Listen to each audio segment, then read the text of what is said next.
Chapter 1. 5 years later, April 1817. 21-year-old Emma Smallwood carefully dusted the collection of favourite books atop her dressing chest. It was the one bit of housekeeping she insisted on doing herself, despite Mrs. Malloy's protestations. She then carefully wiped her cherished teacup against any dust particle daring to lodge there. The cup and saucer were a gift from her mother, fine porcelain rimmed with real gold. Emma set the cup and saucer back atop the leather-bound volume of Sterne's A Sentimental Journey Through France and Italy. She angled the cup to best display the image on its side, a lovely painting of a graceful gondola in Venice. Emma had never sipped from the gold-rimmed cup, but she did like to look at it, to remember her mother, gone these 2 years, to remember a young man who had once left roses inside it, and to imagine visiting Italy some day herself. Morning ritual finished, Emma stowed her cleaning supplies and checked the chatelaine watch hooked to her bodice.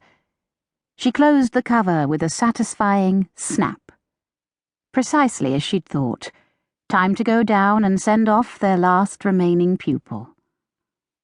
Reaching the bottom of the stairs, she saw Edward Sims standing in the hall, fidgeting with his valise. He wore a smart frock coat and top hat, and looked the picture of a young man ready to take on the world. "All set, Mr. Sims?" He turned. "Yes, Miss Smallwood." Though she was only 4 years his senior, Emma felt a fondness bordering on the maternal when she looked at the young man who had lived with them for most of the last 3 years. She glanced around the empty hall. "Has my father bid you farewell?" Mr. Sims shifted and shook his head. "I've not seen him this morning." Emma forced a smile. "What a pity. He shall be so sorry to have missed you. I know he wanted to be here to see you off." Her father ought to have been there, but no doubt he had gone to the churchyard to visit her grave. Again. Mr. Sims gave an awkward smile. "Tell him goodbye for me, and thank him for everything." "I shall." "And I thank you especially, Miss Smallwood. I learned a great deal from you." "You are very welcome, Mr. Sims. I wish you every success at university." From the front window, she watched the young man walk past the Smallwood Academy sign, and down the cobbled lane, feeling the wistful let-down she often felt when a pupil left them. This time all the more, since there were no new students to replace him. The house seemed suddenly quiet and empty. She wished Mr. Sims had a younger brother, 6 younger brothers. She sighed.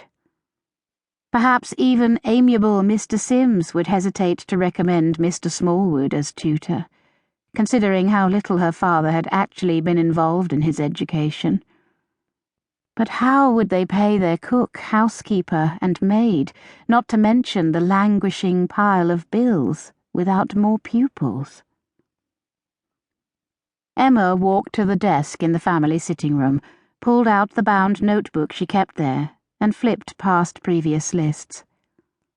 Books read this year. Books to read next. Improvements needed to boys' chambers. Economizing measures. Places to visit some day. New texts and primers to order for next term. None. Diversions to improve Papa's moods. Improvement noted. None. Pupils by year. Her pupils' lists, which had grown shorter with each passing year, included notes on each